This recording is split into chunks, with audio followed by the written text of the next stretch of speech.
Hello, scam alert. Yes, you heard it right, scam alert. My dear makeup artist, அதுக்கப்புறம் மேக்கப்பை ரொம்ப விரும்பி ஆசாசியாக order பண்ணுறவங்க அவங்களுக்கெல்லாம் வந்து இது கண்டிப்பாக ஒரு awareness video. The thing is 4-5 months முன்னாடி எனக்கு ஒரு கால் வந்தது saying that they are calling from Nykaa. So I am someone who purchases regularly on Nykaa. So மோஸ்ட்டாக அவங்க எல்லாருக்குமே தெரியும். ஸோ என்னென்னா ஃபோன் பண்ணி தே டோல் மீ தட் நைக்காவில் வந்து ஒரு ஈவெண்ட் நடத்துனாங்க. அதில் வந்து ஒரு 5 members வந்து ஷார்ட் லிஸ்ட் பண்ணியிருக்காங்க. அவங்களுக்கு வந்து நாங்கள் கிஃப்ட்ஸ் வந்து ப்ரொவைட் பண்ணுறோம் அப்படின்னு. ஃபர்ஸ்ட் அண்ட் ஃபார்மோஸ்ட் நான் ஏன் இந்த கான்வர்சேஷனை ஃபார்வர்ட் கொண்டு போனேன் அப்படின்னு பார்த்தீங்கன்னா, அவங்க என்னோட நேம், என்னோட கான்டாக்ட் நம்பர், என்னோட அட்ரஸ் எல்லாமே கரெக்டாக சொல்கிறாங்க. ஓகேங்களா? ஸோ அவங்க இந்த டீட்டெயில்ஸ் எல்லாம் கரெக்டாக சொன்னதுனால நான் வந்து ஓகே என்ன அப்படின்னு கேட்போம் அப்படின்னு கேட்டேன். ஸோ அவங்க ஃபஸ்ட்டு என்ன சொன்னாங்கன்னா, இந்த மாதிரி நீங்கள் செலக்ட் ஆகிருக்கீங்க, உங்களுக்கு என்ன ப்ராடக்ட் வேணும் அப்படின்னாங்க. நான் வந்து இல்லை டக்குன்னெலாம் டிசைட் பண்ண முடியாது, ஒரு 1 hour கழிச்சு கால் பண்ணுங்கள், நான் இது அது சொல்கிறேன் அப்படின்னு. அவங்க வந்து இல்லை இது வந்து ஆன் கால் நாங்கள் ஆஃபர் வந்து ப்ரொவைட் பண்ணிகிட்ருக்கோம், நீங்கள் இப்போவே பார்த்துக்கோங்க, இப்போவே கூகுளில் சர்ச் பண்ணி பார்த்துட்டு எனக்கு கன்ஃபார்ம் பண்ணுங்கள், நான் வந்து லைனில் வெயிட் பண்ணுறேன் அப்படின்னாங்க. என்னடா அப்படின்னு இருந்தது. சரின்னு சொல்லிட்டு அவங்க சொன்ன ஒரு 5 லைக் ஏசி, ஐஃபோனு, அதுக்கப்புறம் லேப்டாப்பு அப்படின்னாங்க. அதில் வந்து நான் சொன்னேன் ஏசி அனுப்புங்க அப்படின்னு. அவங்க வந்து என்ன சொன்னாங்கன்னா, நீங்கள் இதுக்கு எந்த பேமெண்ட்டும் பண்ண வேண்டாம், நாங்கள் வந்து ஆத்தென்டிக் நைக்காலேருந்து கூப்பிடுறோம் அப்படிங்கிற மாதிரியே ஒரு என்ன சொல்ல பிம்பம் கிரியேட் பண்ணிட்டு இருந்தாங்க. ஓகே, அதான் பேமெண்ட்டும் பண்ண வேணாங்கிறாங்க, டீட்டெயில்ஸும் கரெக்டாக சொல்கிறாங்க, மேபி இருக்குமோ அப்படின்ட்டு. அவங்க வந்து அடுத்தால என்னோட நெக்ஸ்ட் லெவல் டீம், அதாவது மேனேஜர் சம்திங், அவங்களுக்கு கனெக்ட் பண்ணுறேன் அப்படின்னாங்க. ஓகேன்னா அதையும் பேசிச்சு. ஸோ அவங்க வந்து என்ன சொன்னாங்கன்னா, இந்த ஆஃபர் ஆர் கிஃப்ட் வந்து நீங்கள் கிளைம் பண்ணுறதுக்கு சில டேர்ம்ஸ் அண்ட் கண்டிஷன்ஸ் இருக்குது அப்படின்னாங்க. ஓகே, என்ன டேர்ம்ஸ் அண்ட் கண்டிஷன்ஸ்னு கேட்டேன். அவங்க வந்து என்ன சொன்னாங்கன்னா, நீங்கள் நைக்கா ஆப்பில் போயிட்டு 5,000க்கு ப்ராடக்ட் பர்ச்சேஸ் பண்ணணும், அப்படி இல்லைன்னா 5,000க்கு கிஃப்ட் கார்டு வந்து அவைல் பண்ணிக்கோங்க. நீங்கள் அந்த 5,000 கிஃப்ட் கார்டை வந்து நெக்ஸ்ட் 1 yearக்கு எப்போ வேணாலும் ப்ராடக்ட்ஸ் வாங்கி யூஸ் பண்ணிக்கலாம் அப்படின்னாங்க. ஓகே, எவ்வளோ ஆத்தென்டிக் பாருங்களேன், நீங்கள் நைக்கா ஆப்பில் போயிட்டு ப்ராடக்ட் ஆர்டர் பண்ணுங்கள், நீங்கள் நைக்கா ஆப்பில் போயிட்டு கிஃப்ட் கார்டு அவைல் பண்ணிக்கோங்க அப்படின்னு. ஓகே அப்படின்னு சொல்லிட்டு நான் நைக்கா ஆப்பில் போயிட்டு கிஃப்ட் கார்டு வந்து அவைல் பண்ணிக்கலாம் அப்படின்னு. நமக்கு இப்போதைக்கு ப்ராடக்ட் தேவையில்லை அப்படிங்கிறதுனால. அப்போ வந்து என்னாச்சு, ஒரு பட்டன் வந்து லைக் நெக்ஸ்ட் பட்டன் வந்து எனேபிள் ஆகலை. அவங்கக்கிட்ட சொன்னேன், ஓகே நாங்கள் உங்களுக்கு வந்து ரெஜிஸ்டர் பண்ணிடுறோம் கார்டை, உங்கள் டீட்டெயில்ஸ் வந்து எங்கள்கிட்ட இருக்குல்ல, அதை வச்சு ரெஜிஸ்டர் பண்ணிடுறோம், நான் உங்களுக்கு வந்து எங்களோட பேங்க் டீட்டெயில்ஸ் தரேன், நீங்கள் அதில் 5,000 ட்ரான்ஸ்ஃபர் பண்ணிடுங்க அப்படின்னாங்க. இங்கே இடிக்க ஆரம்பிச்சிருச்சு, இந்த பேங்க் டீட்டெயில்ஸ் தரேன் ட்ரான்ஸ்ஃபர் பண்ணுங்க அப்படிங்கிறதெல்லாம் இடிக்க ஆரம்பிச்சிருச்சு. சரி அப்படின்னு சொல்லிட்டு என்ன பண்ணேன்னா, நைக்கா ஆப்லேயே போயிட்டு அந்த கிஃப்ட் கார்டு வந்து திரும்ப அவைல் பண்ண ட்ரை பண்ணலான்னு பார்த்தா நெக்ஸ்ட் பட்டன் எனேபிள் ஆகிருந்தது. அதில் போயிட்டு ப்ரொசீட் கொடுத்தா பேமெண்ட்டு எல்லாமே வந்தது. நான் அவங்கக்கிட்ட சொன்னேன், இல்லை ஆப்லேயே வருது, நான் ஆப்லேயே வந்து கிஃப்ட் கார்டு அவைல் பண்ணிக்கிறேன், அதுலேயே பேமெண்ட்லாம் பண்ணிக்கிறேன் அப்படின்னா.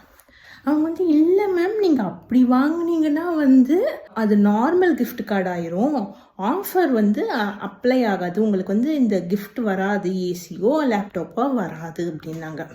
அடப்பாவீங்களா, அப்போ உறுதி ஆயிடுச்சு, ஓகே ஃப்ராடு தான் அப்படின்னு.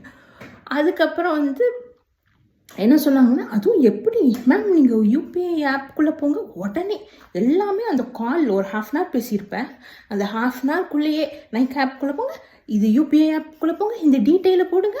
நான் யூபிஐ ஆப்புக்குள்ளெலாம் போகிறதா இல்லை, என் அக்கௌண்ட்டில் காசு இல்லை, நீங்கள் நினச்சாலும் எடுக்க முடியாது. ஸோ அதுதான் கிஃப்ட் கார்டு வந்து நீங்கள் நைக்கா ஆப்பில் வந்து அவைல் பண்ண முடியாது அப்படின்னாங்க. அப்புறம் எதுக்குடா ஃபஸ்ட்டு நீ நைக்கா ஆப்புக்குள்ளே போய் கிஃப்ட் கார்டு அவைல் பண்ணு அப்படின்னேன். ஓகே, எனக்கு கிஃப்ட் கார்டு வேணாம், நான் 5,000 ரூபாய்க்கு ப்ராடக்ட் வாங்கிக்கிறேன், நைக்கா ஆப்பில் தானே நான் ப்ராடக்ட் வாங்கிக்கிறேன். அதுவும் என்னென்னா, நீங்கள் வந்து ஆர்டர் பண்ணிங்க, அந்த 5,000 பே பண்ணி ஏதாவது ஆர்டர் பண்ணிட்டீங்கன்னா அது கூடவே இந்த ஏசியை வந்து நாங்கள் டெலிவர் பண்ணிடுவோம், அதுவும் 48 hours டெலிவர் பண்ணிடுவோம் அப்படின்னு சொல்லிட்டு. ஸோ அதுதான் 5,000க்கு ப்ராடக்ட் ஆர்டர் பண்ணணுன்னாங்கல்ல, நான் ஓகே நான் 5,000க்கு ப்ராடக்ட் போட்டுக்கிறேன் அப்படின்னேன். அவங்க வந்து அதுவுமே வந்து என்னென்னா, நீங்கள் ஆர்டர் பண்ணிவிட்டு பேமெண்ட் வந்து நான் சொல்கிற அக்கௌண்ட் டீட்டெயிலுக்கு தான் போடணும், நீங்கள் உங்கள் என்னெல்லாம் ஆர்டர் பண்ணியிருக்கீங்கன்னு லிஸ்ட்டு கொடுத்துட்டு அதுக்கான பேமெண்ட்டை வந்து நான் சொல்கிற அக்கௌண்ட் டீட்டெயிலில் போடணும், அப்படின்னா தான் உங்களுக்கு ஓசியில் வந்து கிடைக்கும், அதாவது என்ன ஏசி கிடைக்கும், லேப்டாப் கிடைக்கும் அப்படின்னு. ஆட பாவி அப்படிங்கிற மாதிரி இருந்தது. அதான் சொன்னேன், இல்லை ஐ டோன்ட் ட்ரஸ்ட் யூ, இந்த மாதிரி ஸ்கேம்லாம் நிறைய நடக்குது அப்படின்னதுக்கு, மேம் நாங்கள் உங்கள் டீட்டெயில்ஸ் எல்லாம் கரெக்டாக சொல்கிறோம் அப்படின்னாங்க. ஆமாப்பா, ஆனால் டேட்டா லீக் ரொம்ப அதிகமாக இருக்குது, யார் வேணாலும் எங்கேருந்து வேணாலும் என்ன டேட்டா வேணாலும் எடுத்துடுறானுங்க. So I don't trust you, எனக்கு வந்து வேணாம், ஆஃபரும் வேணாம், உங்கள் பொருளும் வேணாம் அப்படின்னு சொல்லிட்டு வச்சுட்டேன். ஸோ அதுக்கப்புறம் நம்ம என்ன பண்ணோம்னா, நைக்காவோட அஃபிஷியல் அந்த கஸ்டமர் சப்போர்ட் இருக்கும்ல, அதுக்கு ஃபோன் பண்ணிட்டு இந்த மாதிரி கூப்பிட்டாங்க, டேட்டாலாம் கரெக்டாக சொல்கிறாங்க, நேம் அட்ரஸ் ஃபோன் நம்பர் எல்லாத்தையும் கரெக்டாக சொல்கிறாங்க, இந்த மாதிரி எதுவும் ரன் பண்ணுறீங்களா, ஆனால் அவங்க பேசுகிறதெல்லாம் பார்த்தா ஆத்தென்டிக்காக ஃபீல் ஆகலை அப்படின்னு கேட்டதுக்கு, இல்லை மேம் நாங்கள் ரன்னே பண்ணல, இது பக்கா ஃப்ராடு தான், நான் வந்து என்னோடய அப்பர் லெவலில் உள்ளவங்கள்ட்ட இதை இன்ஃபார்ம் பண்ணுறேன், அவங்க உங்களுக்கு கெட் பேக் பண்ணுவாங்க அப்படின்னாங்க.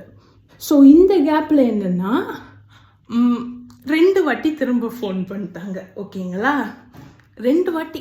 அதான் நான் வேணான்ட்டேனே, அப்புறம் என்னடா உங்களுக்கு ஆர்வம், கிஃப்ட்டை கொடுத்தே தீருவேன்ட்டு. ஸோ திரும்ப 2 வாட்டி ஃபோன் பண்ணாங்க. நான் கால் எடுக்கலை, நான் கொஞ்சம் என்ன சொல்ல ஃபோனை விட்டு தள்ளி இருந்தேன். அதுக்கப்புறம் 3வது வாட்டியும் ஃபோன் பண்ணாங்க. ஃபோன் பண்ணி திரும்ப வந்து ஃபர்ஸ்ட்லேருந்து ஆரம்பிக்கிறாங்க, மேம் வெரிஃபை பண்ணிட்டீங்களா அப்படின்ட்டு. நான் தான் அவங்கள்ட்டே சொல்லிட்டேன், ஆமாங்க நான் ஆக்சுவல் நைக்கா கூட வந்து பேசினேன், அவங்க எல்லாம் வெரிஃபை பண்ணிட்டாங்க அப்படின்னு. அந்த கால் வேணால் நான் அட்டாச் பண்ணுறேன், அவங்களோட நம்பரையும் வந்து பார்த்துக்கோங்க. என்னன்னா கால் வந்துச்சுல, நான் அப்போவே வந்து ட்ரூ காலரில் வேற செக் பண்ணேன், இந்த ஸ்பேமு ஃப்ராடு அந்த மாதிரி ஏதாவது இருக்கான்னு. அதில் வந்து வெறும் சேல்ஸ் அண்ட் ப்ரமோஷன் வந்தது, ரெட் கலர் காட்டலை. அதனால தான் அந்த கான்வர்சேஷன் அப்படியே ப்ரொசீட் ஆச்சு.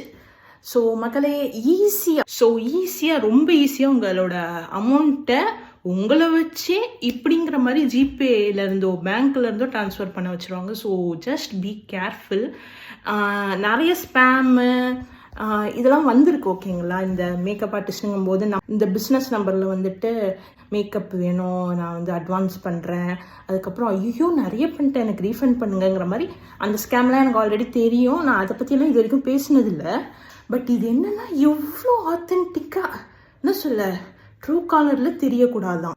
அதில் வந்து புதுசாக ஒரு நம்பர் சிம்மு எடுத்திருப்பாங்க போல். அதுக்கப்புறம் நைக்கா ஆப்குள்ளே போங்க, அதுலேருந்து கிஃப்ட் கார்டு வாங்குங்கிற மாதிரி ஒரு சீன் கிரியேட் பண்ணி ஆத்தென்டிக் அப்படிங்கிற மாதிரி ஒரு ஃபீல் கொண்டு வருது. ஸோ அப்பா, இவ்வளோ அறிவு இருக்கிறவங்க வேறு ஏதாவது பண்ணி யூ கேன் மேக் மணி, ஏன் ஸ்கேம் பண்ணுறீங்க?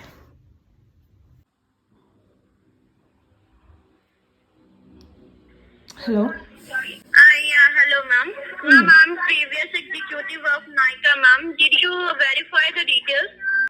Yeah, I verified with the Nykaa team, okay? The actual Nykaa team.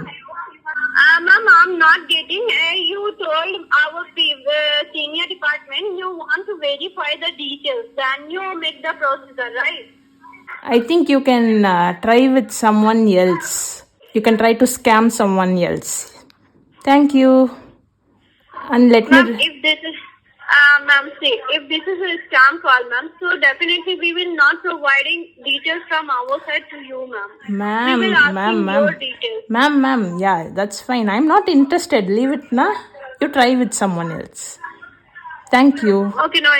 Yeah, no issue, ma'am. Thank you very much for valuable time. Yeah, Have a very great day. Thank you. So என்னன்னா scam பண்ணுறாங்க, அந்த ஸ்கேமுங்கிறத நம்ம கண்டுபிடிச்சிட்டோம். அப்படியுமே ஒரு பயம், தயக்கம், hesitation எதுவுமே இல்லை அந்த பேச்சில். யோசிச்சு பாருங்களேன், நீங்கள் ஸ்கேம் பண்ணுற மாதிரி இருக்குன்னு சொன்னாலே மோஸ்ட்டாக ஒரு நார்மல் ஹியூமன் என்ன பண்ணுவாங்க, ஒரு பதட்டம், ஒரு பயம், நடுக்கம், ஏதாவது ஒன்று ஒரு வாய்ஸில் எதுலையாவது வரும், ஓகே பரவாயில்ல வச்சிடுறேன் அப்படிங்கிற மாதிரி ஃபோன் கட் பண்ணுவாங்க. பட் இவங்க ஸ்கேம் பண்ணுறதுல ஊறி போயிருப்பாங்க போல், அவ்வளோ ஸ்டெடியாக என்ன சொல்ல அடித்து சொல்கிறாங்க. நான் சொல்கிறேன், நான் நைக்காவில் ஃபோன் பண்ணி கேட்டுட்டேன் அப்படின்னு. அப்படின்னு இல்லை, நாங்களும் நைக்கா தான்ங்கிறாங்க. ஸோ உஷாராக இருங்க. அண்ட் இந்த வீடியோவை வந்து உங்களோட ஆன்லைன் ஷாப்பிங் பண்ணுற ஃப்ரெண்ட்ஸ் அண்ட் ஃபேமிலிக்கு ஷேர் பண்ணுங்கள். இது வந்து மெயினாக நம்ம நைக்கா டப்பா, அமேசான் டப்பாலலாம் பார்த்திங்கன்னா நேம், அட்ரஸ் எல்லாமே இருக்கும். ஸோ அந்த டப்பாவை நம்ம டிஸ்போஸ் பண்ணும்போது அந்த கிழிக்கிறது, அழிக்கிறது எதுவும் பண்ணாமல் போடுவோம், அதனால கூட வரலாம். ஸோ அது தவிர நிறைய இருக்குது சோர்ஸு, டேட்டா லீக் ஆகிற சோர்ஸு. ஸோ இதை உங்கள் கூட ஷேர் பண்ணணும் அப்படின்னு நினச்சேன். ஏன்னா இந்த ஸ்கேம் வந்து ரொம்ப இன்ட்ரெஸ்டிங்காக இருந்தது, யூஸ்வலான நார்மல் ஸ்கேம் மாதிரி ஃபீல் ஆகலை. ஸோ அதான்.